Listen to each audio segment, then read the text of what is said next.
presentation.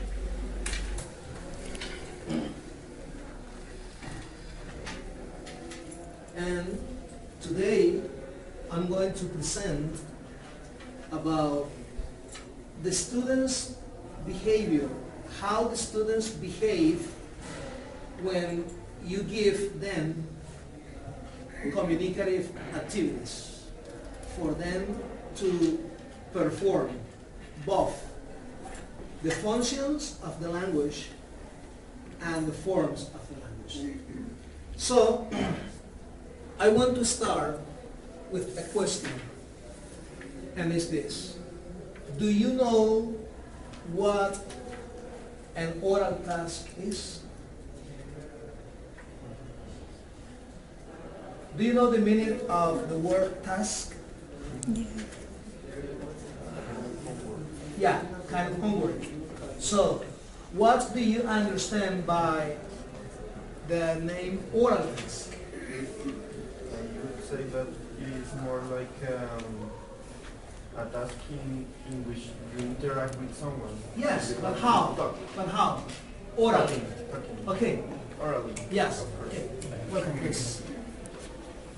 So this is the presentation about how the students behave when you, as a teacher, give them oral tasks to perform the functions of the language and to perform the forms of the language, to perform the grammar, and how to use that grammar in real life situation or pre-real life situations. So, I'm going to show you. Can I have someone to tell me to you? Yeah.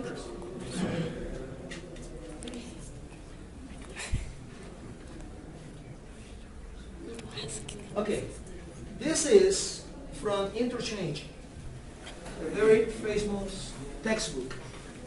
This is from Interchange. Scroll up, please. Scroll up. Up. Okay, so this is course 3, which is a book blue, and the topic is cutting the rush, cutting the traffic jam. Okay, so functions, talking about transportation and transportation problems. Come in, please. Thank you. And evaluating city services and asking for and giving information. So that is the communicative aspect of that lesson plan. And what is the grammar aspect? Grammar, adverbs of quantity with counts and non-counts. Too many, too much, fewer, less, more, not enough, and indirect from WH question. So the question is, how can you mix those things up to have a very communicative class in the language room?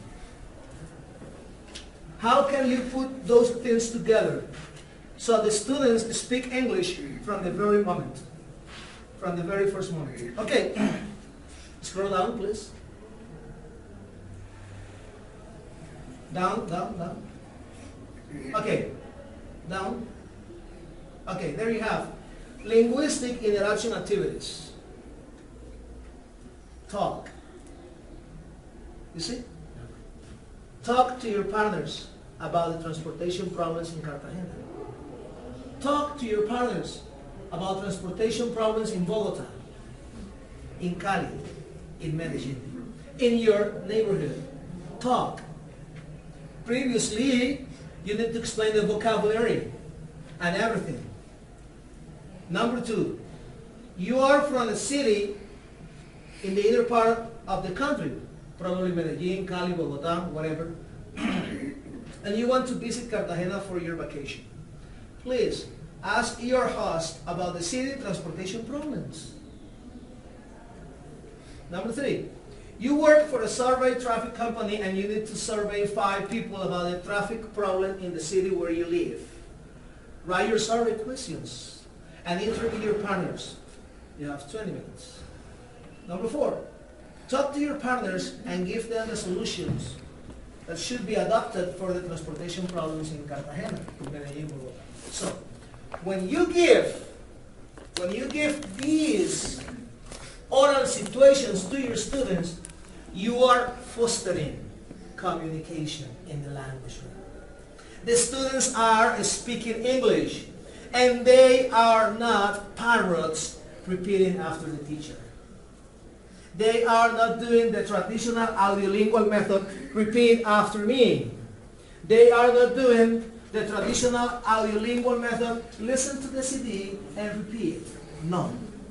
You need to give your students oral tasks so that they can use the language they are learning, so that they can appropriate the language, so they can activate and trigger learning. So, my presentation is about how the students respond, how the students behave when the teacher gives this for them to use in the language. Let's go to the slides, PowerPoint. Okay, the first one. The first one. Okay, that is the name of the presentation. Patterns that come out from observing. From observing. Patterns that come out from observing the students' linguistic interaction. So how the students behave when they speak in class. When you as a teacher give oral presentation. Patterns that come out from observing the students' linguistic interaction in the language room. Next, please.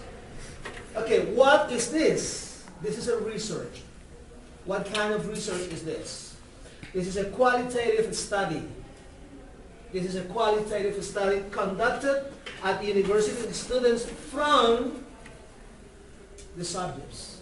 So I did direct observation. I observed my students while they were interacting. I observed my students. And I observed everything. What they did, how they behave, their body language, their posture, the gestures they make with their face. So I observed everything and I wrote down everything. How long? I did it for 2 years. I did it for 2 years.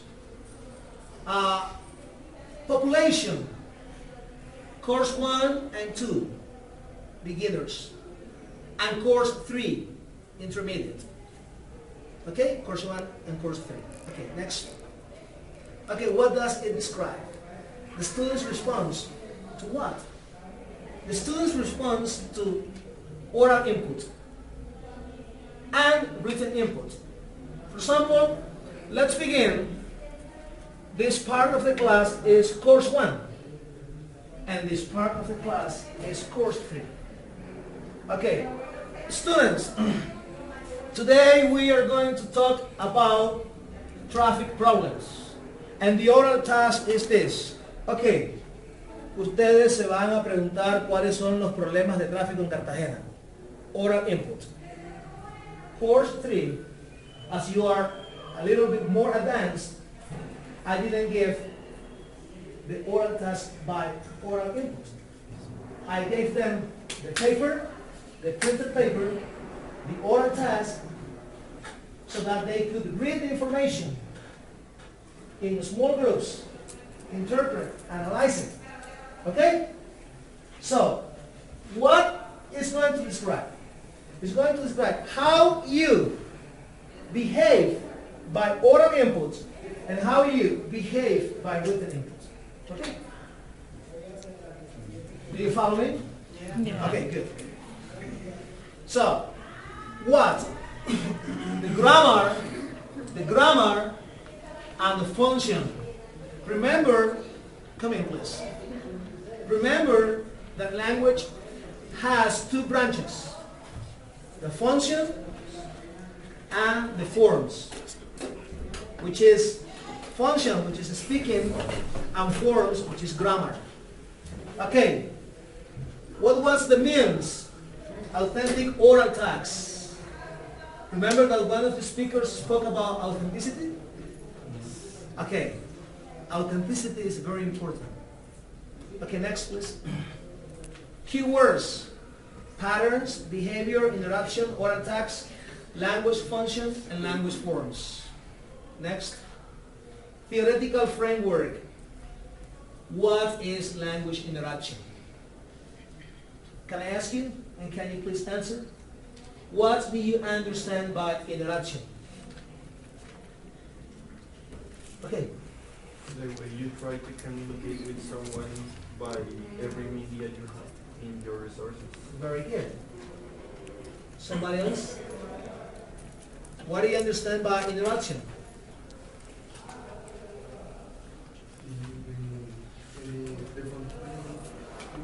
You use to communicate your idea to the other people about the problem. The way you use to communicate your ideas. So that means that you might probably make mistakes. Huh? That language is so beautiful and so perfect that every mistake you make within the context of communication, language will take it, will blend it up, huh? And will give it to you in a very understandable way. Okay? It's a beautiful, language is beautiful.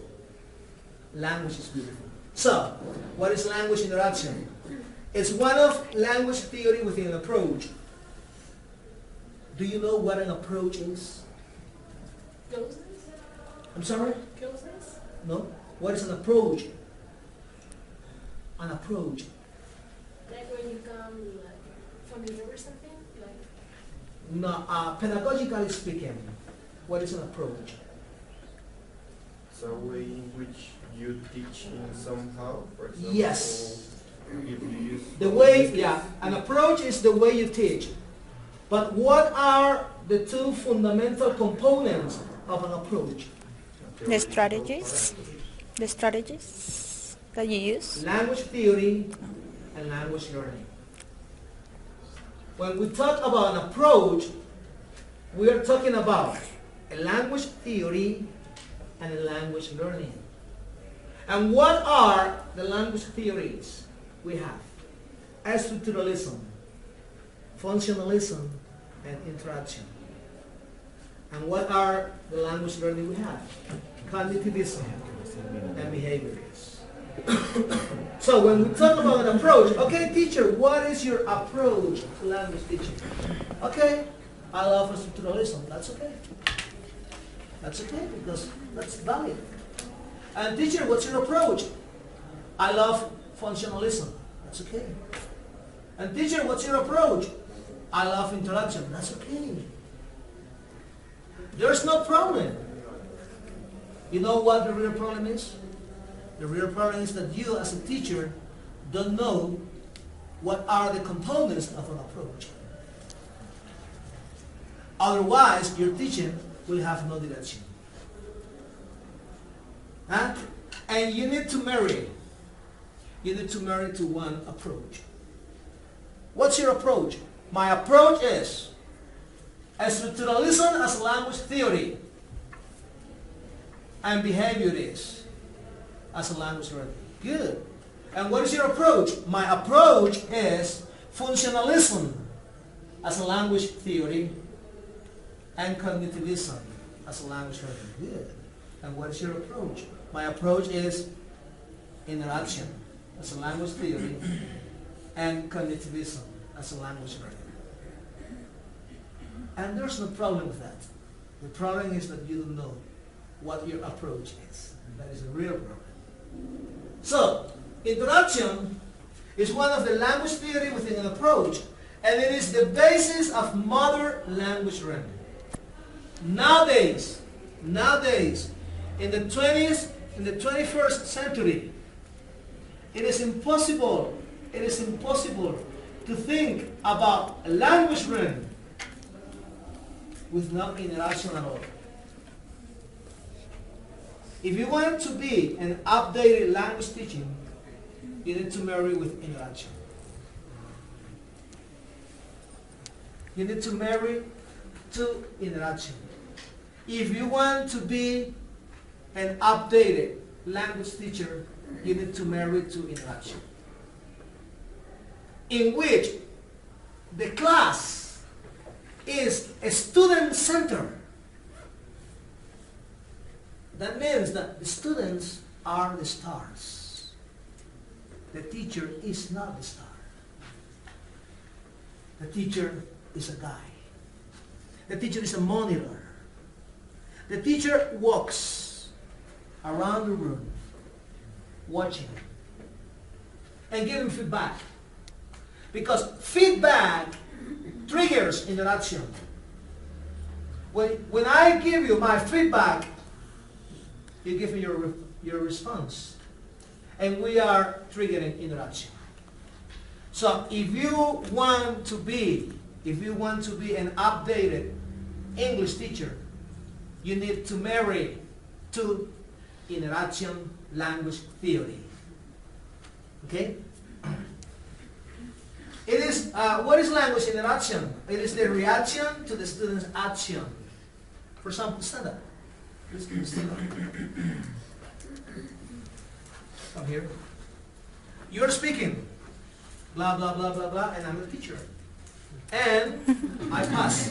I pass by you. I pass by you, and I listen to you, and I listen that you said something wrong. Say something. Okay. Okay. My reaction to your action is interaction. But if I pass by and I listen to you say something wrong and I stay indifferent, that is not interaction. Okay? You need to get involved in the student's performance. You need to get involved in the student's action. If you don't get involved in your student's action, then there won't be any interaction. Because interaction means inter, among. Okay? So, he acts, he reacts. That is not interaction. Interaction means the teacher's response, the teacher's action to the student's reaction.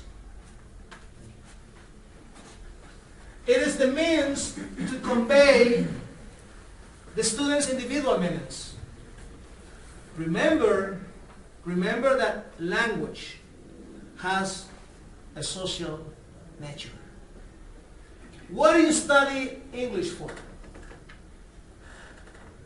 Have you ever asked somebody in the street or your students, what is your interest in studying English?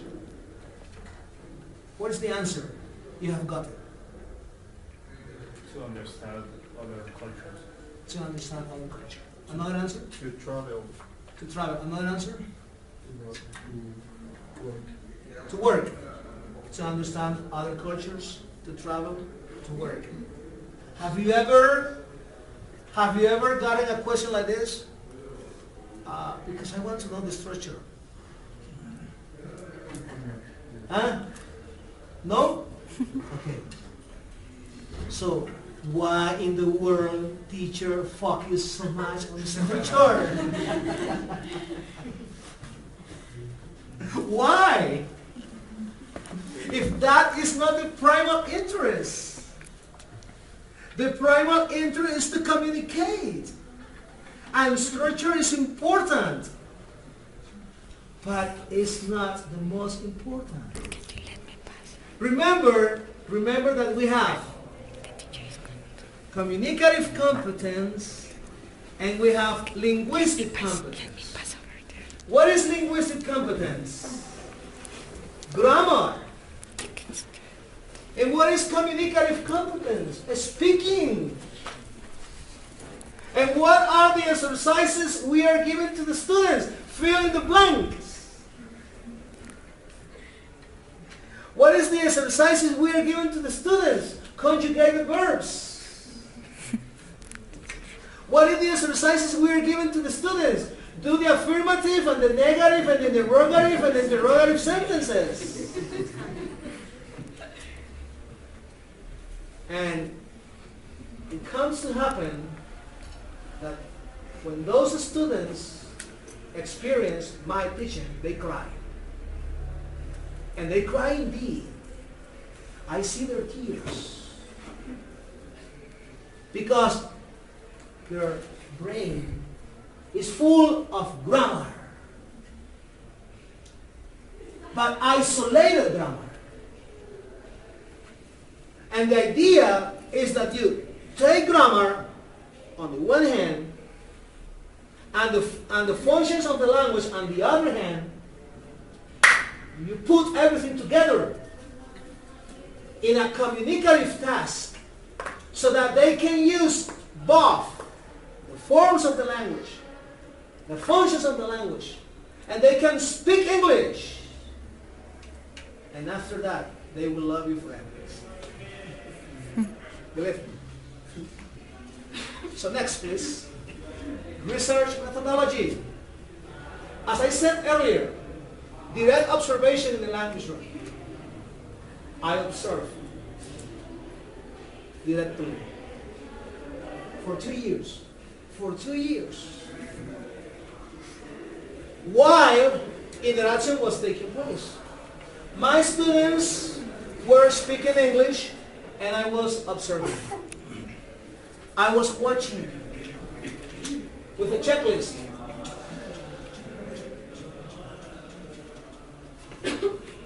Video record the students while interaction was taking place. My students were speaking and I was appearing. Interviews. I interview my students. Hey, come here. How do you feel? Hey, I saw you smiling. Why? I see you moving your hands. Why? I see you making good gestures or bad gestures. Why? Oh, teacher, because of this, maybe. Okay.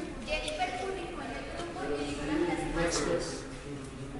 Findings. Findings. Beginners. Course 1 and 2. Let's go to the Word document. Not this one. This one.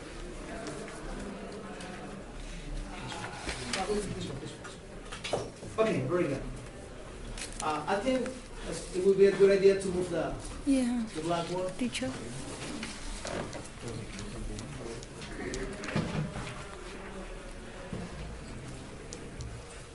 Can somebody help me by reading the title on the top? Yes. Students' behavior, patterns observed in class during the oral interaction moment. Students' behavior. As I said earlier, how did the students behave? Okay, number 1, affection, feelings.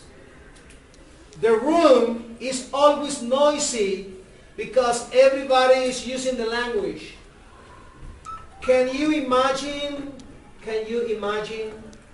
a language room silent? Imagine, because there are many. There are many. And there are many language rooms silent because the approach is structuralism. And the method is audiolingual, which is repeat after me. But when the approach has interaction as a language theory, the room is noisy. Everybody speaks. So the room is always noisy because everybody is using the language, and the students enjoy the interaction process.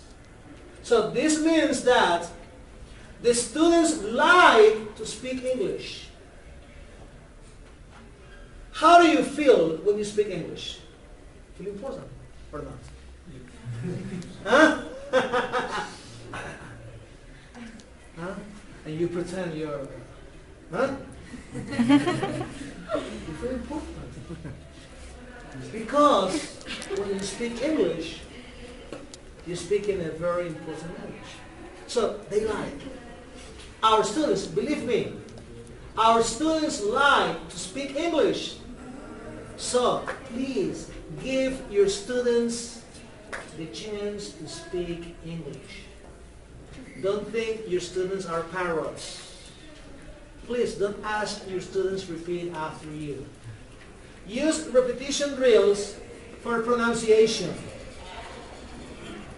Use repetition drills for pronunciation, but not for developing or fostering communication. That is not a good idea. They move their hands. You see? Okay, when you speak English, or when you speak, you don't have a formal posture. You are not like this. Oh. You move your body. You move your hands. That's body language. Okay? The students' willingness to start interaction is evident. Huh? Once they recognize you as an interactive teacher, they are waiting for you. The students wait. The students wait for me to get to the classroom. There is coming teacher Rivaldo. Okay, we're going to speak English. Okay, students, today we're going to speak English. Willingness. And group work and camaraderie. Group work and camaraderie emerges as the result of understanding both the meaning of the communicative functions and the purpose of the task. Once the students understood the intention, the learning goal, the purpose of the task, what happened? Camaraderie. Students were happy. They start mamargan. Yes. They start to pull somebody else's legs. They play jokes. That's camaraderie. Okay, number 2. The pattern of communication got filler. That is scaffolding. You know what scaffolding is? Scaffolding? Scaffolding is when you don't know how to say something and you ask somebody else and the person tells you the right way to say that. So that is a scaffolding. It's a scaffolding. They ask the teacher for the necessary pieces of language. Example, teacher, what do I say? Yo también. Or teacher, what does she say? Guión bajo. The interaction process sometimes raises a leader who explains to others what it should be done. What's that? That's collaborative. That's collaborative learning. You know? The students fill their communicative gaps by asking the teacher the necessary information for the interaction process. Hey teacher, how do you say, ella no vino anoche? And that is not part of the lesson, but the communication process is telling them that she needs to say that in English. As she doesn't know how to say that in English, she comes to the teacher or she comes to the leader of the group. Hey, how do you say this? Or teacher, how do you say ella no vino anoche porque estaba tomando? Oh, she went to party. That's fine. Okay, number 3, collaborative learning. The students explain to each other the communicative, the purpose tasks. Sometimes they don't understand directly from me. But in groups, in group works and small groups, they help each other. Students make group discussions concerning the purpose of the task and the ways of saying correctly. The students make a lot of group discussions in L1. Listen to this. You give your students oral tasks for them to work in small groups. 3 students here, 2 students here, 4 students there, 4 students there. And they start discussing everything in Spanish. They start discussing everything in Spanish. And then discuss everything in English. And when you think everything is ready, they start writing everything in Spanish. And then write everything in English. And after 40 minutes, they are able to perform an oral test. Students discuss a lot of in L1 about the structured questions, accuracy, and they call the teacher for correction when disagreements show up. Number 4, unexpected. Why unexpected? Because every research shows unexpected things. You face unexpected things when you are doing research. So, students lack us willingness to start interacting. Sometimes students don't want to interact. Lack of knowledge. They don't know how to do it. The students don't know how to do it. The students don't know the starting point. They don't know how to start interaction. Lack of studies. They don't study English. They don't review their notes. They don't learn the meanings. They don't learn the vocabulary. So they want to be able to interact. And it looks like difficult. I hate English. I don't like it. It looks like pretty difficult for me. And students' opinion. The starting is not very dynamic. Okay, that's very long. Okay, next please. Okay, let's go to the slides.